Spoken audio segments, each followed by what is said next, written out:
स्वागत है दोस्तों आपका हमारे चैनल धाकड़ ऑनलाइन स्टडी में। दोस्तों इस वीडियो के अंदर हम भारत के भूगोल का सामान्य परिचय जानने वाले हैं, जो हर एक परीक्षा के लिए बहुत ही ज़्यादा महत्वपूर्ण है।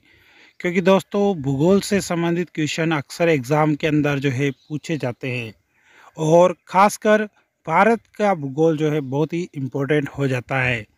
तो सबसे पहले हम जानेंगे भारत की स्थिति एवं विस्तार।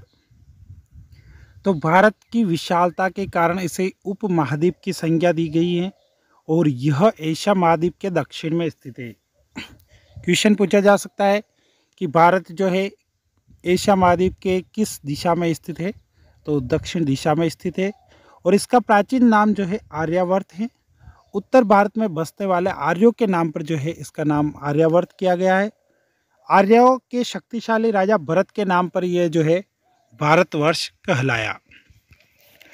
वैदिक आर्यों का निवास स्थान सिंधु घाटी में था, जिसे ईरानियों ने हिंदू नदी तथा इस देश को हिंदुस्तान कहा। यूनानियों ने सिंधु को इंडस तथा इस देश को इंडिया कहा। तो इसलिए भारत को जो है इंडिया या हिंदुस्तान भी जो है कहा जाता है। पहला पॉइंट है कि भारत विषुवत रेखा के उत्तरी गोलार्ध में अवस्थित है। उस विषुवत रेखा यानी भूमध्य रेखा 0 डिग्री अक्षांश के उत्तर में स्थित है और भारतीय मुख्य भूमि दक्षिण में जो है इसका दक्षिणतम जो छोर है वो कन्याकुमारी तमिलनाडु है, जिसका उत्तरी अक्षांश जो है 8 डिग्री 4 मिनट उत्तरी अक्षांश है और उत्तर में जो है इंदिरा कोल इसका पॉइंट है जो लद्दाख में स्थित है और 37 डिग्री 6 मिनट उत्तरी अक्षांश है। यानी 8/4 से 37/6 तक जो है भारत की उत्तरी और दक्षिणी स्थिति अवस्थित है तथा पश्चिम में गौर माता गुजरात 68 डिग्री 7 मिनट पूर्वी देशांतर से किबिथु अरुणाचल प्रदेश 97 डिग्री 25 मिनट पूर्वी देशांतर के मध्य स्थित है। तो ये थी भारत की अक्षांशी व देशांतरी स्थिति। उसके बाद दूसरा जो पॉइंट है वो है कि 82.5 डिग्री पूर्वी देशांतर जो भारत के लगभग मध्य यानी कि प्रयागराज के नैनी से होकर गुजरती है, जो कि देश की मानक समय रेखा है और यह ग्रीनविच समय से 5.5 घंटे जो है आगे है। ग्रीनविच जो समय है उससे 5.5 घंटे आगे हैं और 82.5 डिग्री जो है पूर्वी देशांतर, जिसको भारत की मानक समय रेखा के नाम से जाना जाता है। तीसरा जो पॉइंट है वो है भारतीय मानक समय रेखा भारत के 5 राज्यों से होकर गुजरती है। बहुत ही इंपॉर्टेंट है, एग्जाम में बार बार पूछा जाता है कि भारतीय मानक समय रेखा जो है वो किन किन राज्यों से होकर गुजरती हैं। तो आपको बता देते हैं, एक तो उत्तर प्रदेश आएगा ऊपर से, फिर मध्य प्रदेश, छत्तीसगढ़, उड़ीसा और आंध्र प्रदेश। तो इन राज्यों से होकर जो है यह रेखा गुजरती है, भारतीय मानक समय रेखा यानी 82.5 डिग्री देशांतर। उसके बाद भारत का जो क्षेत्रफल है वो 32,87,263 वर्ग किलोमीटर है, जो विश्व में क्षेत्रफल की दृष्टि से 7वां बड़ा देश है। भारत जो है विश्व में क्षेत्रफल की दृष्टि से 7वां बड़ा देश है। बहुत ही इम्पोर्टेंट है कि भारत का स्थान क्या है क्षेत्रफल की दृष्टि से, तो 7वां है। और इसका प्रतिशत क्या है, तो विश्व के कुल क्षेत्रफल का 2.43% जो है भारत के अंदर है और इससे जो बड़े देश हैं उसके अंदर जो है रूस आता है। सबसे बड़ा जो देश है क्षेत्रफल की दृष्टि से वो है रूस और उसके बाद जो है वो आता है कनाडा, फिर चीन, फिर संयुक्त राज्य अमेरिका, फिर ब्राज़ील, फिर ऑस्ट्रेलिया। ये 6 देश जो है वो भारत से भी जो है अधिक क्षेत्रफल वाले हैं और 7वें नंबर पर जो है भारत का स्थान आता है। तो ये भी बहुत इंपॉर्टेंट है क्योंकि एग्ज़ाम में ये भी पूछा जाता है कि सबसे बड़ा क्षेत्रफल की दृष्टि से कौन सा देश है, तो रूस, फिर कनाडा, फिर चीन, संयुक्त राज्य अमेरिका, ब्राज़ील और ऑस्ट्रेलिया। अगला 5वां पॉइंट हो जाता है कि भारत का विस्तार उत्तर से दक्षिण दिशा में और पूर्व से पश्चिम दिशा में क्या है, तो हम देख लेते हैं। उत्तर से दक्षिण दिशा में 3,214 किलोमीटर तथा पूर्व से पश्चिम दिशा में 2,933 किलोमीटर है। दोनों के बीच का अंतर मात्र 281 किलोमीटर है। यानी उत्तर और दक्षिण और पूर्व पश्चिम की जो दूरियां हैं उनके बीच का अंतर जो है 281 किलोमीटर है। कह सकते हैं हम कि भारत की जो स्थिति है वो उत्तर से दक्षिण जो है ज़्यादा है और पूरब से पश्चिम जो है वो कम है। छठा जो पॉइंट है उसके अंदर भारत के स्थलीय सीमा की जो लंबाई है वो है 15,200 किलोमीटर और मुख्य भूमि की तटीय सीमा की लंबाई यानी जो सीमा हिंद महासागर से जुड़ी हुई है उसकी लंबाई जो है 6,100 किलोमीटर है। द्वीपों सहित देश की कुल तटीय सीमा 7,516.6 किलोमीटर है, जिसके अंदर अंडमान निकोबार द्वीप समूह और भारत के आसपास के जितने भी द्वीप हैं उन सभी की सीमा इसके अंदर आ जाती हैं। और भारत की कुल सीमा जो है वो 22,716.6 जो है वो आ जाती हैं, जिसके अंदर 15,200 जो है स्थलीय सीमा है और 7,516 जो है तटीय सीमा है। उसके बाद आगे बात करें 7वें पॉइंट की, तो भारत का जो दक्षिणतम बिंदु है जिसे हम इंदिरा पॉइंट के नाम से जाना जाते हैं और ये ग्रेट निकोबार द्वीप में अवस्थित है और इसी को हम पिगमेलियन पॉइंट तथा पार्सन पॉइंट भी कहते हैं। यानी भारतीय सीमा का जो अंतिम बिंदु है, स्थलीय सीमा का बिंदु हमने बताया था आपको कन्याकुमारी तमिलनाडु से है, लेकिन समुद्री सीमा की भी अगर बात की जाए तो भारत का जो है अंतिम पॉइंट जो है वो इंदिरा पॉइंट है, जो अपने निकोबार द्वीप के अंदर स्थित है और इसी का दूसरा नाम पिगमेलियन पॉइंट या पार्सन पॉइंट भी कहा जाता है। 8वां जो पॉइंट है, भारत अफगानिस्तान और पाकिस्तान अफगानिस्तान अंतर्राष्ट्रीय सीमा डूरंड रेखा कहलाती है। यानी जो भारत और पाकिस्तान या अफगानिस्तान के बीच में जो रेखा है उसे हम डूरंड रेखा कहते हैं, जिसे ब्रिटिश भारत और अफगानिस्तान के बीच एक सैन्य सामरिक सीमा के रूप में समझा जाता है। 9वां पॉइंट है, भारत चीन जो सीमा है, भारत चीन सीमा जो है वो मेक मोहन के नाम से जानी जाती है और हिमालय पर्वत श्रेणियों के किनारे चलने वाली एक ये प्राकृतिक सीमा है तथा यह विभिन्न संधियों पर आधारित है। इसका पूर्वी भाग मेक मोहन रेखा कहलाता है। 10वां पॉइंट है, पाकिस्तान और बांग्लादेश यानी पूर्वी पाकिस्तान के साथ सीमा का निर्धारण 1947 में भारत विभाजन के समय रेड क्लिफ रेखा के माध्यम से किया गया था। भारत पाकिस्तान और बांग्लादेश के मध्य जो है सीमा का निर्धारण जो है वो रेड क्लिफ रेखा के नाम से जाना जाता है। और 11वां पॉइंट है, भारत अकेला ऐसा देश है जिसका नाम हिंद महासागर से जुड़ा है। यह स्वयं में एक महाद्वीप दिखता है जो 46 देशों यानी कि 27 तटीय देश, 7 द्वीपीय देश राज्य और 12 स्थल अवरुद्ध देश शामिल से घिरा हुआ है। यहाँ से देश का तात्पर्य है राज्य से है, जिसके अंदर 27 तटीय राज्य हैं और 7 द्वीपीय देश हैं और 12 जो है स्थल अवरुद्ध देश शामिल है। 12वां पॉइंट है, भारत की आकृति चतुष्कोणीय है। यह दक्षिण एशिया के मध्य स्थित है। इसके पूर्व में इंडोचीन प्रायद्वीप हैं और पश्चिम में अरब प्रायद्वीप हैं।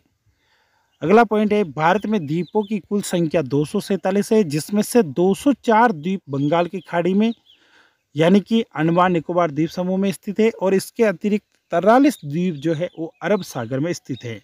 यानी टोटल जो है 247 द्वीप है, जिसमें से 204 बंगाल की खाड़ी में और 43 जो है अरब सागर में स्थित है।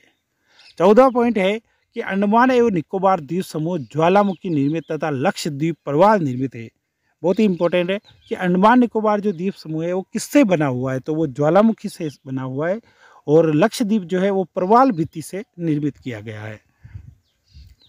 15वां पॉइंट है कि लक्का द्वीप और मिनिकॉय और अमिनी द्वीप लक्षद्वीप समूह के प्रमुख द्वीप है।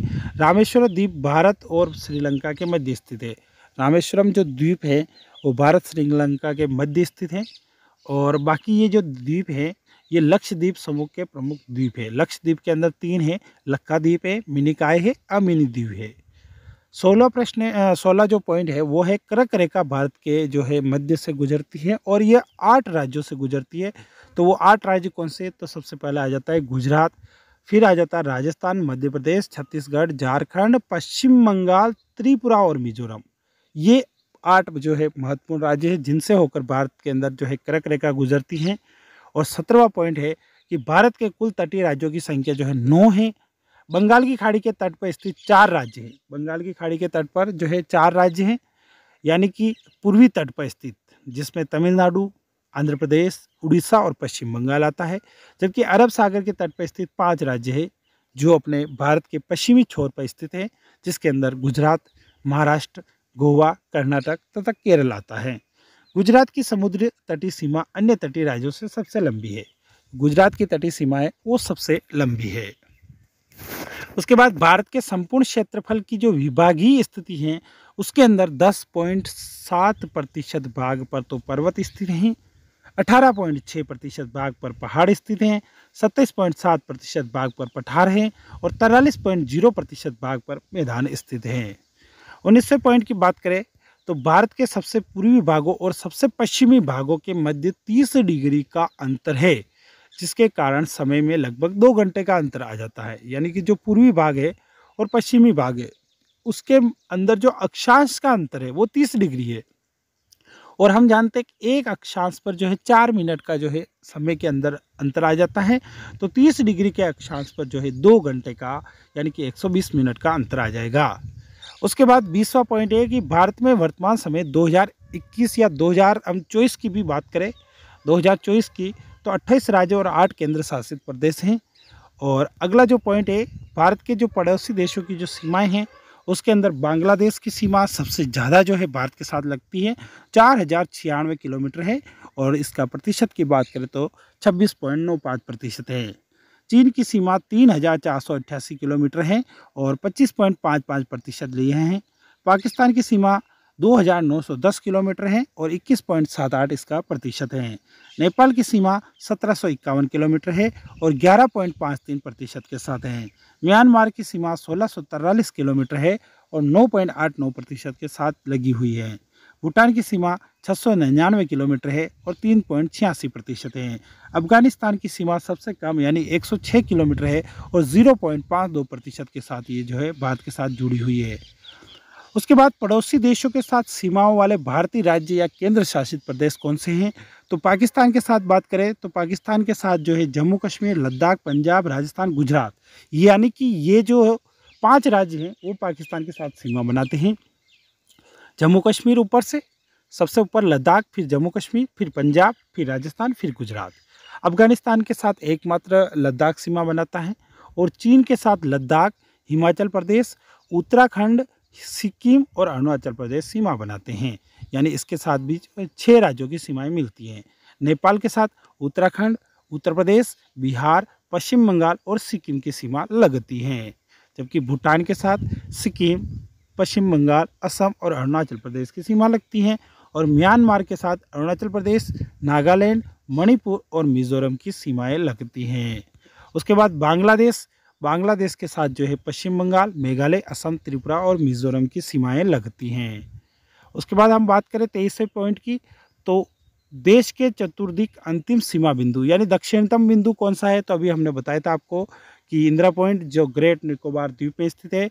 उत्तरतम बिंदु जो है इंदिरा कोल जो लद्दाख में स्थित है। पश्चिमोत्तर बिंदु गौर माता गुजरात में है। पूर्वोत्तर बिंदु किबुती अरुणाचल प्रदेश में है और मुख्य भूमि की दक्षिणी सीमा जो है कन्याकुमारी यानी कि तमिलनाडु में स्थित है। उसके बाद प्रमुख चैनल की अगर हम बात करें तो इंदिरा पॉइंट और इंडोनेशिया के मध्य जो है वो ग्रेट चैनल स्थित है। इंदिरा पॉइंट और इंडोनेशिया के बीच में जो चैनल पड़ता है वो ग्रेट चैनल है और लघु अंडमान और कार निकोबार के बीच में जो है 10 डिग्री चैनल स्थित है। ये अक्षांशों से संबंधित है और अक्षांशों के आधार पर ही जो है इनका विभाजन होता है। तो 10 डिग्री चैनल या 10 डिग्री उत्तरी अक्षांश के अंदर जो है लघु अंडमान और कार निकोबार दोनों आपस में एक दूसरे को अलग करते हैं। मिनिकॉय और लक्षद्वीप के बीच में जो है 9 डिग्री चैनल स्थित है और मालदीव और मिनिकॉय के बीच में 8 डिग्री चैनल है। भारत श्रीलंका के बीच में मन्नार की खाड़ी आती है और पाक की खाड़ी जो है पाक स्ट्रेट यानी जो है ये अपने श्रीलंका और भारत के बीच में ही स्थित है, जिसे हम पाक स्ट्रेट के नाम से भी जानते हैं। तो आपको ध्यान रखना है मेनली लघु अंडमान और कार निकोबार जो है वो 10 डिग्री चैनल जो है इनको अलग करता है और इंदिरा पॉइंट से जो है इंडोनेशिया को ग्रेट चैनल अलग करता है। अगला पॉइंट है आदम ब्रिज जो है तमिलनाडु और श्रीलंका के मध्य में स्थित है और इसे पंबन द्वीप के नाम से भी जाना जाता है, यानी पंबन द्वीप का ही एक हिस्सा है। और पंबन द्वीप जो है उसी पर जो है अपने रामेश्वरम जो है तीर्थ स्थल भी स्थित हैं। अगला 26वां पॉइंट है कि अंडमान निकोबार द्वीप समूह मरकत द्वीप यानी एमरोल्ड आइलैंड के नाम से भी प्रसिद्ध है। इनको जो है वर्ड में जो है एमरोल्ड आइलैंड के नाम से भी जाना जाता है। 27वां पॉइंट है कि पंडुचेरी जो है केंद्र शासित प्रदेश के अंतर्गत माहे केरल, कराईकल तमिलनाडु तथा यमन आंध्र प्रदेश में स्थित हैं। यानी कि जो पांडिचेरी जो केंद्र शासित प्रदेश है, इसके अंतर्गत 3 हिस्से आते हैं। एक तो माहे केरल का हिस्सा आता है, कराईकल तमिलनाडु का हिस्सा आता है और यनम यानी आंध्र प्रदेश का हिस्सा आता है। ये तीनों इसी के अंदर आते हैं, जो एक केंद्र शासित प्रदेश हैं। 28वां पॉइंट है कि भारत और चीन के बीच की सीमा को 3 भागों में विभाजित किया गया है। जम्मू कश्मीर का जो खंड है उसको हम पश्चिमी सेक्टर बोलते हैं। हिमाचल प्रदेश और उत्तराखंड का जो क्षेत्र है उसे हम मध्य सेक्टर बोलते हैं और अरुणाचल प्रदेश का जो है वो हमें पूर्वी सेक्टर के नाम से जो है इसको जाना जाता है। 29वां पॉइंट है, भारत के ऐसे राज्य जिनके न तो अंतर्राष्ट्रीय सीमा है और न ही तटस्थ सीमा, न तो वो समुद्र से जुड़े हुए और न ही अंतर्राष्ट्रीय किसी देश से जुड़े हुए, तो उसके अंदर मध्य प्रदेश, हरियाणा, छत्तीसगढ़, झारखंड और तेलंगाना आते हैं। यानी कि ये 5 राज्य ऐसे हैं जिनकी न तो कोई तटीय सीमा है, न ही कोई अंतर्राष्ट्रीय सीमा है, जिसके अंदर मध्य प्रदेश, हरियाणा, छत्तीसगढ़, झारखंड और तेलंगाना आते हैं। 30वां पॉइंट है, मध्य एशियाई देश जो भारत के अति निकट स्थित है, तो मध्य एशियाई देश के अंदर तजाकिस्तान आता है, जो बिल्कुल जो है भारत के सबसे पास में स्थित है। उसके बाद भारत के अपवाश तंत्र को जो है कितने भागों में बांटा गया है, तो अपवाह तंत्र यानी जो नदियां जो है भारत के, वो 2 भागों में जो है बहती है। एक तो हिमालय के अपवाह तंत्र के अंतर्गत आने वाली नदियां और एक प्रायद्वीपीय अपवाह तंत्र है। प्रायद्वीपीय यानी दक्षिण भारत के अंदर जो नदियां बहती है वो प्रायद्वीपीय के अंदर आती है और हिमालय से निकलकर उत्तरी भाग में जो नदियां बहती है वो हिमालय के अपवाह तंत्र के अंदर आती हैं। तो ये भी बहुत इंपॉर्टेंट हो जाता है। तो दोस्तों ये थे 31 जो है लगभग 30 इंपॉर्टेंट पॉइंट्स जो भारत के भूगोल से संबंधित है और हर एक परीक्षाओं के लिए जो है बहुत ही महत्वपूर्ण साबित होने वाले हैं। तो दोस्तों वीडियो अच्छा लगा तो वीडियो को लाइक, और अगर अभी तक आपने चैनल को सब्सक्राइब नहीं किया तो चैनल को ज़रूर सब्सक्राइब कर दे। इसी प्रकार के इंपॉर्टेंट वीडियो आपको इस चैनल पर मिलते रहते हैं। तो मिलते हैं नेक्स्ट वीडियो में, तब तक के लिए जय हिंद।